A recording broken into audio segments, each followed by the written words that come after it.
फिर थोड़ी देर बाद कॉल किया, बोला अभी कहाँ है? अभी बहरीन में हूँ। फिर थोड़ी देर बाद कॉल किया, बोला अभी कहाँ है? मैंने बोला आज दुबई में हूँ। फिर बोला अभी कहाँ है? मैंने बोला अभी मैं अमेरिका में हूँ। और बोलने लगी बेटा तू बोलता था एक दिन पूरी दुनिया में जाएगा। मैंने बोला मैं ना बोलता था, मेरे प्रभु ने बोला था कि मैं पूरी दुनिया में जाऊंगा। और जब मेरा प्रभु बोलता है तो वो मुझे पूरी दुनिया में ले जाने की क्षमता रखता है। मैं तो सिर्फ वो कर रहा हूँ जो उसने कहा था, और प्रभु पूरी दुनिया में लेके जाने लगा। हालेलुया।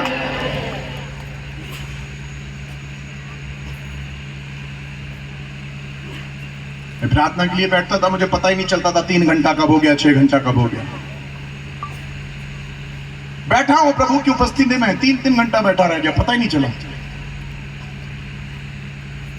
एक दिन की बात है, जब मैंने अपने माँ बाप को बोला मैं सेवा के लिए जब बाहर जाऊंगा, मैं सेवा के लिए जाऊंगा, बेंगलुरु जाऊंगा, वहां सेवा करूंगा, तो मेरा पापा इतना गुस्सा हो गया मुझसे कि उसे ऐसा लगने लगा कि मेरे बेटे ने मुझे धोखा दे दिया। उसने मुझे नर्सिंग कराई थी लाखों रुपए डाल के, मैं गोल्ड मेडलिस्ट था नर्सिंग में, तनख्वाह मेरी यूएस के अंदर 4 लाख रुपए महीने की, और वो चाहते थे मैं अमेरिका चला जाऊं। मैंने बोला अमेरिका नहीं जाऊंगा, प्रभु की सेवा करूंगा। प्रभु तो मेरे भारत में ही मेरा अमेरिका को बना देगा। अरे कौन सा अमेरिका, जब प्रभु साथ है तो भारत हमारा, हिंदुस्तान अमेरिका से बढ़ के हो सकता है। जहां उसकी उपस्थिति है वही अमेरिका हो जाएगा। अमेरिका क्या है, प्रभु उससे भी बेहतर हमें यहाँ पर दे सकता है। हमारा भारत कम नहीं होएगा। मैंने बोला प्रभु मेरे लिए सब यही कर देगा। एक दिन मैं खाने की टेबल पर बैठा हुआ था, खाना खा रहा था, मेरे पिता इतने द्वेष में आ गए, उनको इतनी चिंता थी मेरी और इतने गुस्से में थे। तो एक दिन खाना खाते समय मैं निवाला मुंह में डाल रहा हूँ, बोल रहा मुझसे पाता, मेरे पिताजी कहने लगे खाने की मेज पे, खा ले खा ले, अगर किसी कुत्ते को खाना खिलाया होता तो वो भी वफादार होता, तेरे जैसा बेटा क्यों पैदा हुआ। मैंने उस निवाले को अपने मुंह में डाला और मेरे आंखों से आंसू निकल रहे थे। मैंने बोला प्रभु आज मेरा बाप मुझे कुत्ता कह रहा है, पर अगर मुझे तेरे लिए कुत्ता भी बनना पड़े तो मैं तेरे लिए भौंकता रहूंगा, भौंकता रहूंगा, भौंकता रहूंगा, पर मैं तेरी सेवा को पूरी करूंगा। दिसंबर को मेरे पिताजी का देहांत हो गया। इस पिछले दिसंबर, पिछले नवंबर, 10 नवंबर को मेरा पिताजी का देहांत हो गया। 11 नवंबर को काकड़ापार में मीटिंग थी। मैंने उनकी कब्र बंद करी, कब्र बंद करी, बंद भी नहीं हुई थी, और मैं वहां से सीधे एयरपोर्ट पे गया और गुजरात आ गया। 3 दिन मीटिंग प्रीच करी। मेरी माँ ने मुझे कॉल किया और बोला कि बेटा तेरा बाप पूरी रात रोता रहा, पूरी रात रोता रहा। तो मैंने बोला माँ क्या हुआ? कहने लगे पूरी रात रोता रहा और चिल्ला चिल्ला के सिर्फ एक बात कहता रहा, हाय मेरे बेटे मैंने तेरे साथ इतना बुरा क्यों किया, हाय मेरे बेटे मैंने तेरे साथ इतना बुरा क्यों किया, हाय मेरे बेटे मैंने तेरे साथ इतना बुरा क्यों करा, मैंने क्यों तेरी इज्जत नहीं करी, मैंने क्यों तेरे लिए प्रार्थना नहीं करी। और कहने लगे पूरी रात वो प्रार्थना करते रहे और पश्चाताप करते रहे और तुझे दुआ देते रहे, तुझे दुआ देते रहे, तुझे दुआ देते रहे। जब आपका जीवन प्रार्थना का जीवन रहेगा, आपके पिता जो किसी समय आपको कुत्ता कह रहे हैं वो आपको प्रभु का दास करके पहचानने लगेंगे, वो आपकी इज्जत करने लगेंगे, वो तौबा करने लगेंगे।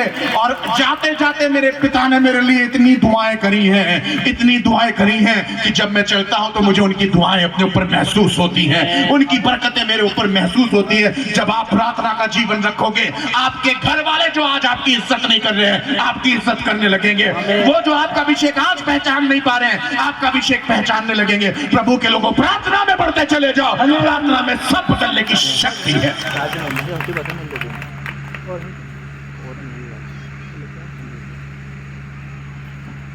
परमेश्वर के सेवक संदूक लेके आगे आगे जा रहे हैं।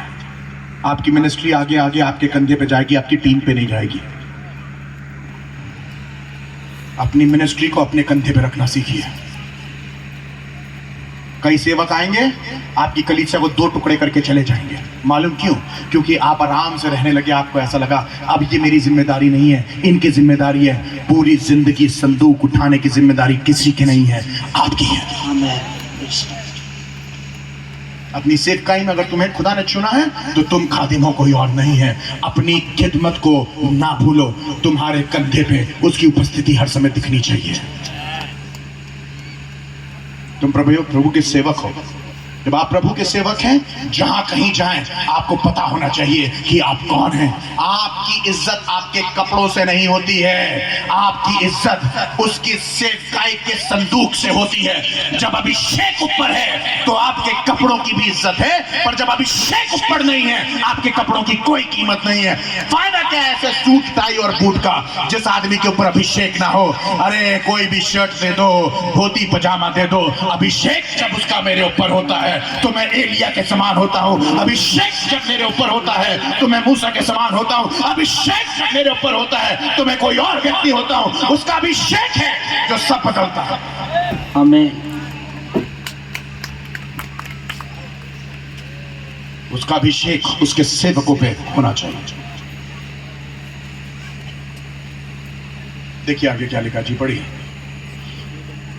और 7 याजक हाँ, संदूक के आगे आगे। अच्छा एक बात और, मजा आ रहा है सुनने में। कितने याजक? कितने? 7 याजक, 7 याजक ही एक ऐसी चीज है जो 7 नहीं रह सकते हैं?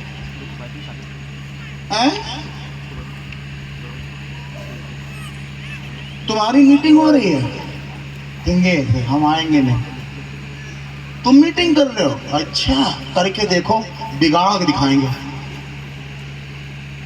अच्छा तुम्हारे चर्च में 100 लोग हो गए, अच्छा कल ही टुकड़ा टुकड़ा करेंगे तुम्हारा चर्च। ये पास्टर नहीं है, टुकड़ा टुकड़ा किएंगे। बहुत से लोगों की लाइफ के अंदर प्रभु की मालूम है प्रशंसा क्यों नहीं होती? क्योंकि पास्टर्स एक दूसरे के साथ रहने के बजाय एक दूसरे के अगेंस्ट में रहते हैं।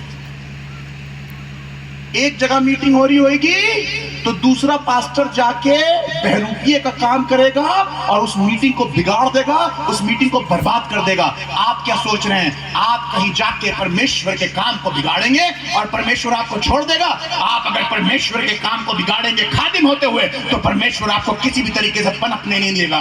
असली खादिम वो होता है जो खुद खड़ा हो और अपने साथ 10 पास्टर्स को और लेके बोले, आइए पादरी साहब चलेंगे, ये काम ना तेरा है ना मेरा है, ये परमेश्वर के राज्य का कार्य है, आइए मिलकर करें। 7 याजक एक साथ।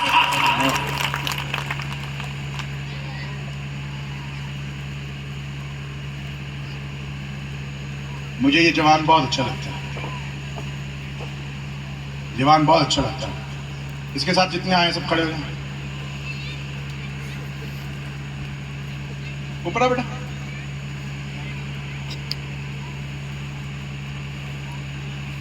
ऊपर आ। 1 2 3 4 5 6 7।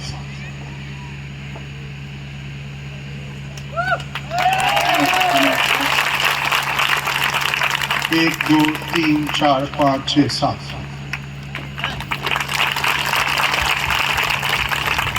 ये चाहता तो अकेले आ सकता था, पर इसे मालूम है असली अभिषेक अकेले आगे आगे रहने से नहीं, जब सब साथ एक साथ जाएंगे तो अलग अभिषेक होएगा। कमान कमान कमान कमान कमान कमान कमान कमान। साथ में रहना सीखिए, साथ में रहना सीखिए। जो इसके पास है वो इसके पास नहीं है। ये पादरी है, इसके पास जमीन है, इसके पास कैमरे का टैलेंट है, इसके पास गांव-गांव जाने का टैलेंट है, ये सरपंच है, ये गांव में मेहनत करता है, ये मदद करता है। जब ये सब एक साथ हो जाते हैं तो ये एक भारी भरकम परमेश्वर की सेना की तरह काम करते हैं। किसी एक में प्रभु ने सब कुछ नहीं रखा है, थोड़ा इसके अंदर है, थोड़ा इसके अंदर है, थोड़ा इसके अंदर है, थोड़ा इसके अंदर है, थोड़ा इसके अंदर है, थोड़ा इसके अंदर है और थोड़ा इसके अंदर है। जब ये साथ एक साथ आते हैं तो परमेश्वर की जबरदस्त सेना बन जाते हैं और प्रभु का बड़ा काम होता है। 7 याजक। बैठिए, तालियां बजाएं खुदा उनके लिए।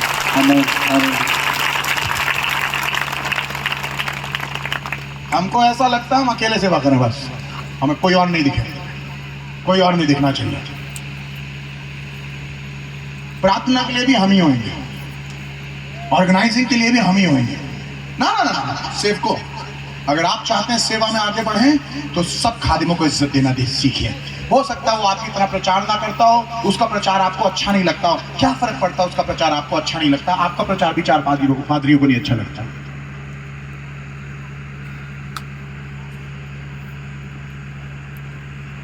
हो सकता है किसी पादरी का प्रचार तुम्हें नहीं पसंद आता हो, उस पादरी से पूछोगे तो उसको शायद तुम्हारी शक्ल नहीं पसंद आती हो। इससे क्या फर्क पड़ता है तुम्हें उसका प्रचार पसंद आता है या नहीं। खुदा का अगर वो सेवक है तो खुदा का है, जैसे तुम उसके हो, दोनों को हाथ में हाथ डाल के आगे बढ़ना आना चाहिए।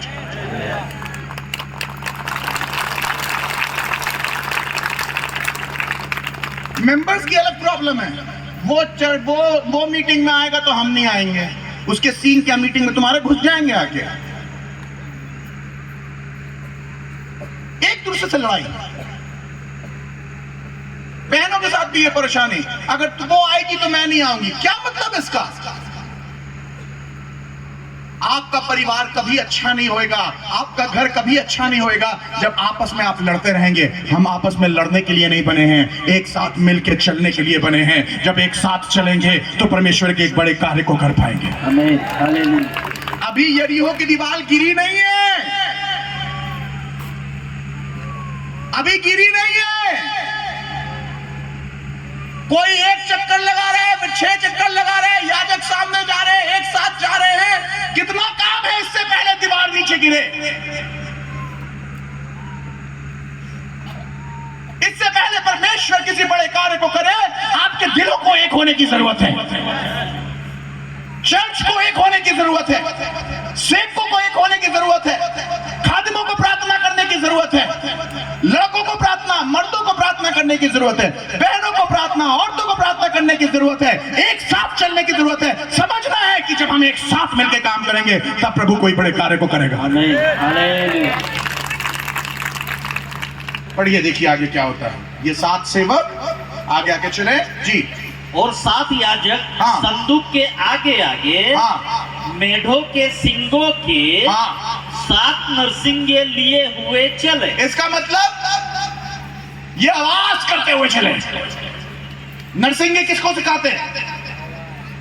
नरसिंगा दिखाता है तुरही, मालूम है युद्ध से पहले क्या फूका जाता था? तू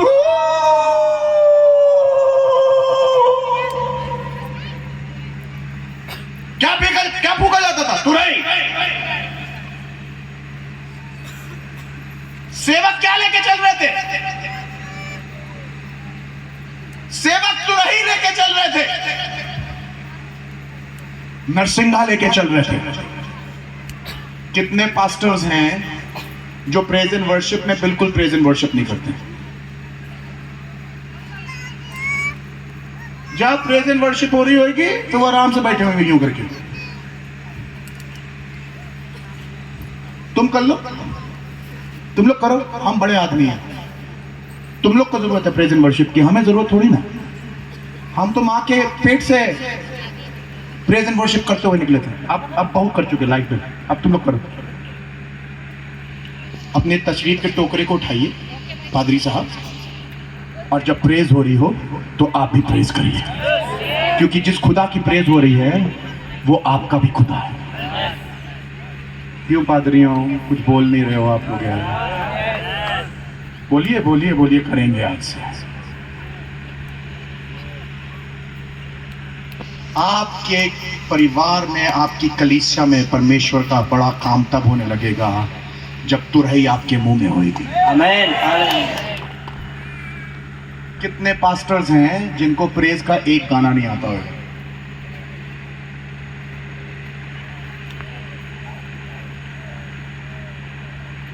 एक गाना नहीं आता होगा। आपकी लाइफ में प्रेज 0 है।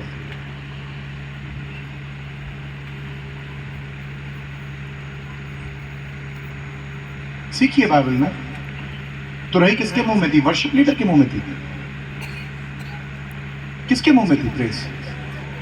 अगर पादरी के मुंह में प्रेज नहीं है तो उसके वर्शिप लीडर के मुंह में भी प्रेज नहीं होगी।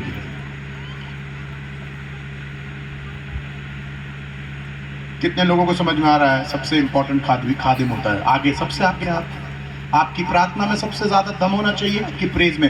अरे पीछे से पहले वर्शिप लीडर आए, आप आगे सबसे थैंक यू लॉर्ड। प्रभु तू प्रभु है, राजाओं का राजा है, राजाओं का राजा है, राजाओं का राजा है, देशों का प्रभु है। तुम्हारे मुंह के अंदर, तुम्हारे सीने के अंदर उसकी स्तुति और प्रशंसा भरी होनी चाहिए। इससे पहले कि तुम्हारा वर्शिप लीडर प्रेज करे, इससे पहले तुम्हारे कांग्रीगेशन प्रेज करे, तुम्हारे मुंह के अंदर प्रेज होनी चाहिए। पास्टर्स अपनी प्रेज को उठाइए और उसकी इबादत करिए, और फिर देखिए परमेश्वर आपके लिए क्या करेगा। तो रही किसके मुंह में? खादिमों के मुंह में। खादिमों, अगर आप चाहते हैं कि परमेश्वर एक बड़े कार्य को आपके लिए करे, तो सबसे पहले अभिषेक आपके मुंह में होना चाहिए, प्रेज आपके मुंह में होनी चाहिए, वर्शिप आपके मुंह में होने चाहिए। जब प्रेज एंड वर्शिप आपके मुंह में आने लगेगी, आपकी पूरी कांग्रीगेशन के मुंह में प्रेज एंड वर्शिप आने लगेगी, पवित्र आत्मा का मसा आने लगेगा, अभिषेक आने लगेगा, आपकी कलीसिया